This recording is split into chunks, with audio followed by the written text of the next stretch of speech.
নমস্কার, good evening. আমি মাস Syed and you're watching the big story। আচ্ছা, একটা কথা বলুন তো, মাস গেলে মাইনেটা যখন ফোনে ঢোকে, মানে অ্যাকাউন্টে ঢোকে, তখন কি মনে হয় যে আপনার জীবনটা আগের থেকে ভালো হচ্ছে কিংবা ভালো আছে, নাকি মনে হয় টাকাটা হাতে আসার আগেই খরচ হয়ে বসে আছে? আমরা ভাবি আমরা এগোচ্ছি, কিন্তু দেশের ডেটা বলছে অন্য কথা। ভারতের মধ্যবিত্ত সমাজ কি আসলে এক বিশাল ঋণের ফাঁদে কিংবা ডেট ট্র্যাপে হারিয়ে যাচ্ছে? আজকের পরবর্তী 22 মিনিট আপনার চোখ খুলে দেবে, কারণ আমরা আজ এমন কিছু কথাবার্তা বলবো কিংবা এমন কিছু সাবজেক্ট নিয়ে কথা বলবো যা সাধারণত নিউজ চ্যানেলে দেখা যায় না, কিংবা অনেক নিউজ চ্যানেল দেখাতে ভয় পায়, কারণ তাদের বক্তব্য এত খারাপ কিংবা এত সমস্যা দেখিয়ে লাভটাই বাকি। আপনি ভাবছেন আপনার মাইনে বাড়ছে, কিন্তু যদি সত্যিটা শোনেন না তাহলে চমকে যাবে। গত 10 বছরে ভারতের মধ্যবিত্তের আয় আসলে হাফ হয়ে গেছে। অবাক হচ্ছেন? আপনি যদি মুদ্রাস্ফীতি বা ইনফ্লেশন ধরেন, তবে সৌরভ মুখার্জির মতো ইনভেস্টমেন্ট এক্সপার্টস কিংবা ইনভেস্টমেন্ট গুরুরা বলছেন যে আপনার হাতে থাকা টাকার ক্রয় ক্ষমতা এখন অর্ধেক। আজকের প্রথম বড় প্রশ্ন, কেন আমরা কাজ বেশি করছি কিন্তু সঞ্চয় কমছে, অর্থাৎ সেভিংস কমছে?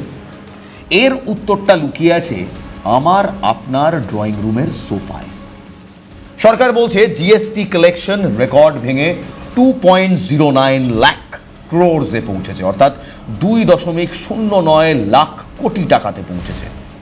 অর্থনীতি দৌড়চ্ছে, কিন্তু সেই দৌড়ের ধুলো কি শুধু আপনার চোখে পড়ছে? বড় বড় বিলবোর্ডে যখন ইন্ডিয়ার গ্রোথ স্টোরি লেখা হচ্ছে, তখন মধ্যবিত্তের ঘরের আলো কেন কিছুটাও হলেও নিস্তেজ হয়ে পড়ছে বলুন তো? কারণ এই গ্রোথ সাধারণ মানুষের পকেটে পৌঁছচ্ছে না। আমাদের আজকের ইনভেস্টিগেশনে আমরা দেখাবো কিংবা আমরা দেখব সেই অদৃশ্য হাতকে, যা আমার আপনার পকেট থেকে টাকাটা বের করে হাওয়া হয়ে যাচ্ছে। চলুন একবার বাস্তবটা দেখি। সোর্স বলছে গত 1 দশকে ভারতের মধ্যবিত্তের বার্ষিক আয় 10.5 লাখ টাকার আশেপাশে থমকে আছে। 10 বছর আগে 10 লাখে যা কেনা যেত, আজ কি তা সম্ভব? না। অটোমেশন আর জেনারেটিভ এআই আমাদের ট্র্যাডিশনাল চাকরিগুলো কিংবা জব সিকিউরিটিগুলো গিলে খাচ্ছে। যারা আইটি সেক্টরে কাজ করেন তাদের অবস্থা আরও খারাপ। নতুনদের বেতন সেই 10 বছর আগের লেভেলেই পড়ে আছে, অথচ চাল, ডাল, পেট্রোল সব কিছুর দাম আজ আকাশ ছোঁয়া। 10 বছরে মূল্য বৃদ্ধি হয়েছে, কিন্তু আপনার আয় বৃদ্ধি কি হয়েছে?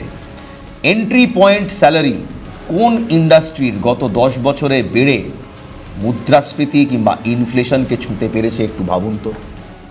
বিপজ্জনক। ভারতের 4 কোটি মানুষের ক্রেডিট কার্ড ডেট আছে, অর্থাৎ ক্রেডিট কার্ড ঋণ আছে। গত 13 বছরে এই ক্রেডিট কার্ড ডেট 13 গুণ বেড়েছে। মানুষ আজ ঘর কেনার জন্য লোন নিচ্ছে না, মানুষ লোন নিচ্ছে শুধু বেঁচে থাকার জন্য, রোজকার খরচ চালানোর জন্য। একে বলে সাবপ্রাইম ক্রাইসিস। আর এই সাবপ্রাইম ক্রাইসিস ভারতে শুরু হয়েছে। আমাদের দেশের 41% লোন গ্রহীতা এখন সাবপ্রাইম ক্যাটাগরিতে, অর্থাৎ তারা লোন শোধ করতে পারবেন কিনা তার কোনো গ্যারেন্টি নেই। ভাবুন একবার, আপনি কি এক ধ্বংসের কিনারায় দাঁড়িয়ে রয়েছেন, ফাইন্যান্সিয়াল কোল্যাপসের কিনারায় দাঁড়িয়ে রয়েছেন? আন্তর্জাতিক বাজারে তেলের দাম বাড়ছে এবং এটা রকেট গতিতে বাড়ছে। আগামী আরো কয়েকদিন ধরে যুদ্ধ চলবে এবং তাতে হয়তো দেখবো আন্তর্জাতিক বাজারে তেলের দাম বাড়ছে। সেক্ষেত্রে ভারতবর্ষের সরকারকে অতিরিক্ত দাম দিয়ে তেল কিনতে হবে এবং সেটার চাপটা সরকার নিজের কাছে নেবে না মানুষের উপরে দিয়ে দেবে, সেটা হয়তো সময়ই বলবে। কিন্তু ভারতবর্ষের রাজনৈতিক প্রেক্ষাপট যদি দেখেন, আগামী কয়েক মাসের মধ্যে ভারতবর্ষে 5টা রাজ্যে নির্বাচন আছে। তার মধ্যে পশ্চিমবঙ্গ আছে, কেরালা আছে, তামিলনাড়ু আছে, যেখানে বিরোধী সরকাররা রাজ্য চালাচ্ছে। সেক্ষেত্রে কেন্দ্রীয় সরকার চাইবে না ভোটের আগে দাম বাড়ানোর জন্য, কিন্তু ভারতবর্ষের কোষাগারে চাপ পড়বে। এর সঙ্গে সঙ্গে দেখুন, একটা জিনিস মাথায় রাখতে হবে যে অয়েল মার্কেটিং কোম্পানি যেগুলো আছে সেগুলো হয়তো কিছু লসের সম্মুখীন হবে। মানুষের মনে একটা শঙ্কার জায়গা তৈরি হচ্ছে যে আগামী দিনে যদি তেলের দাম বেড়ে যায়, তাহলে ভারতবর্ষের অর্থনীতি জ্বালানি নির্ভর এবং তাতে হয়তো প্রত্যেকটা জিনিসের দাম আবার বেড়ে যাবে। আচ্ছা, আপনি কি জানেন আপনার বাচ্চার পড়াশোনা এখন বিলাসবহুল শখের সমান? ব্যাঙ্গালোরে একটা নার্সারি স্কুলের বার্ষিক ফি 2 লক্ষ টাকা। ABCD শেখানো কি এখন ধনীদের বিলাসিতা? শুধু তাই নয়, হেলথ কেয়ার ইনফ্লেশন ভারতে 15% হারে বাড়ছে। একটা হার্ট বাইপাস সার্জারি যা 2014 সালে 2.5 লাখ টাকা ছিল, তা আজ 6 লাখ টাকার কাছাকাছি ছুঁয়েছে। রেপিউটেড প্রাইভেট হসপিটালের কথা বলছি। ক্যান্সার ট্রিটমেন্টের খরচ প্রাইভেটে 10 লাখ থেকে বেড়ে এখন 28 লাখ হয়েছে। মধ্যবিত্ত পরিবার কেন ঋণে ডুবে থাকবে না? একবার হাসপাতালে যাওয়া মানেই কয়েক বছরের সেভিংস অ্যাকাউন্ট খালি হয়ে যাওয়া। এই মুহূর্তে পরিসংখ্যান বলছে একটা পদের জন্য 13,000 আবেদন জমা পড়ে, যার মধ্যে 42 জন PhD লেভেল স্কলার। এটা কোনো গল্প কথা নয়, এটা সত্যি, এটা মধ্যপ্রদেশের সত্য। রাজস্থানে 10,000 কনস্টেবল পদের জন্য 4.5 লাখ মানুষ লাইন দিয়েছে। আমাদের দেশে বেকারত্বর হার 5.1% খাতায় কলমে থাকলেও যুবকদের মধ্যে সরকারি ডেটাই বলছে সেটা 14.6%।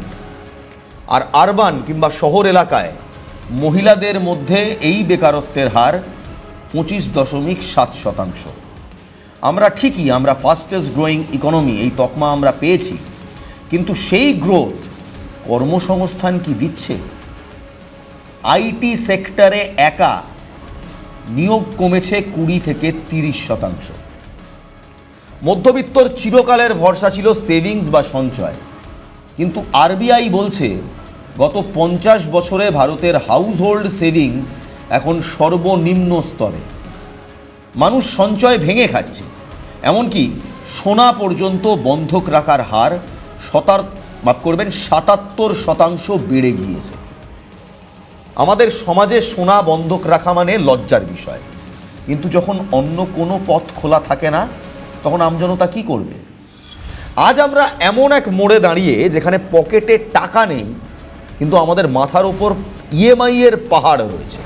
গোল্ডের প্রাইস বাড়ছে, রুপোর প্রাইস বাড়ছে, এবং আন্তর্জাতিক স্তরে যদি আপনি দেখেন যুদ্ধ হয়, তাহলে ইতিহাস বলছে প্রত্যেকটা দেশ আবার বেশি করে সোনা কেনার চেষ্টা করে। ভারতবর্ষের সরকারও সোনা কিনছেন, এবং এই সোনা যত ডিমান্ড বাড়বে ইন্টারন্যাশনাল মার্কেটে, তত কিন্তু আবার সোনার দাম বাড়বে। সামনে বিয়ের মরশুম, যারা মধ্যবিত্ত সোনা কেনার স্বপ্ন দেখছেন তাদের হয়তো অতিরিক্ত টাকা খরচা করতে হবে।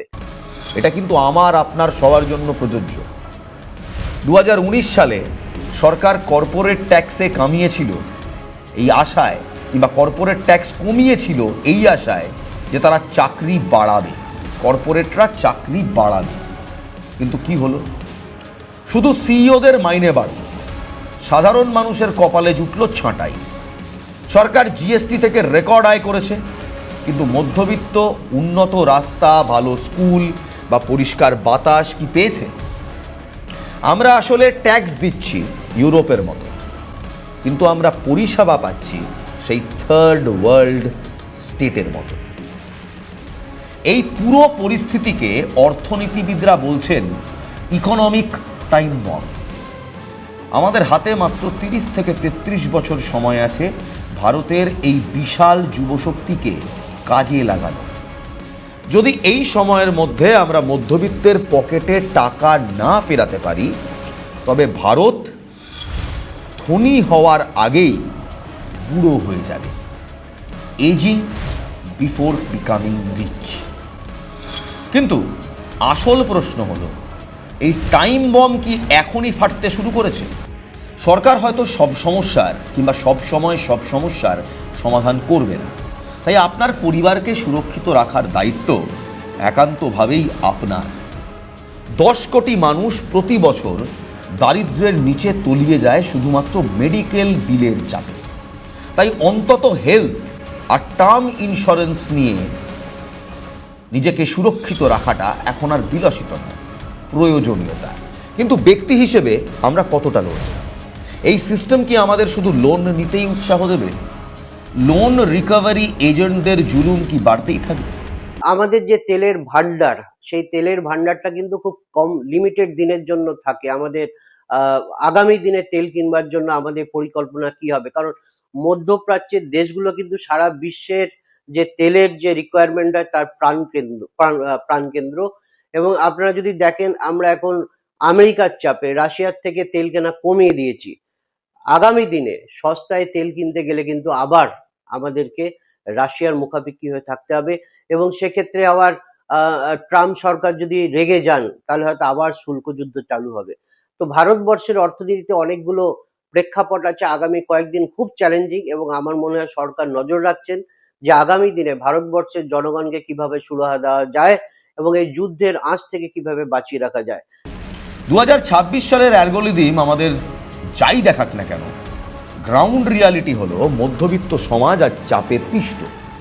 সাবান আর ডিটারজেন্ট বিক্রি কমে যাচ্ছে, মানুষ সাধারণ বিস্কুট কিনতেও দ্বিতীয়বার ভাবছে, অথচ রোলস রয়েস আর লাক্সারি ফ্ল্যাট হুহু করে বিক্রি হচ্ছে। এই অসাম্য কি কাম্য? ভারত বড় হচ্ছে, জিডিপি বাড়ছে, সবই জানি আমরা গর্বিত যে ভারত বিশ্বের দরবারে মাথা উঁচু করে দাঁড়াচ্ছে। কিন্তু সেই গর্বের ভিত যদি নড়বড়ে হয়, যদি মধ্যবিত্তের স্বপ্নগুলো ঋণের তলায় চাপা পড়ে যায়, তবে সেই গ্রোথ দিয়ে কার লাভ হবে? সরকারের উচিত ট্যাক্স ব্রেকের থেকে বেশি গুরুত্ব দেওয়া নতুন চাকরির সৃষ্টিতে কিংবা ওয়ার্কফোর্স জেনারেশনে, এবং শিক্ষা ও স্বাস্থ্যকে হাতের নাগালে নিয়ে আসায়। মনে রাখবেন, দেশের আসল শক্তি কিন্তু বড় বড় কর্পোরেট হাউস নয়, আমার আপনার মতো সাধারণ মানুষের পকেটে। একটা মানুষের পকেটে যত টাকা থাকবে খরচা করার জন্য, আমার আপনার ক্রয় ক্ষমতা বাড়লে মার্কেটে ক্যাপিটাল ঘুরবে, দেশ এগোবে। কারণ আপনি খরচ করলে তবেই তো দেশ চলবে। তাই আজ প্রশ্ন তুলছি, আপনার পরিশ্রমের ফল কোথায় যাচ্ছে? আজকের বিগ স্টোরিতে এখানেই শেষ করব, কিংবা আজকের বিগ স্টোরিতে এই গুরুত্বপূর্ণ প্রশ্নটা তুলেই শেষ করব যে আপনার মেহনতের ফল, আপনার মেহনতের ফসল কে কেটে নিয়ে যাচ্ছে? আজ এখানেই শেষ করছি। সচেতন থাকুন, সুরক্ষিত থাকুন। জয় হিন্দ।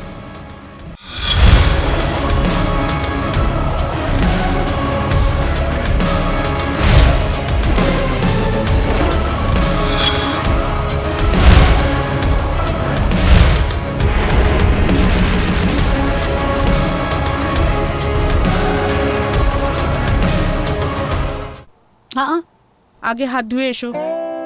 মা বলে হাত ধো, ছেলে বলে ওফো, হাত ধো ওফো, সাবান লেগেছে নো নো, ফেনা হয়েছে নো নো, ওফো। ঈশান তো ভালো করে হাত ধোবে না, সেই জন্য এসে গেছে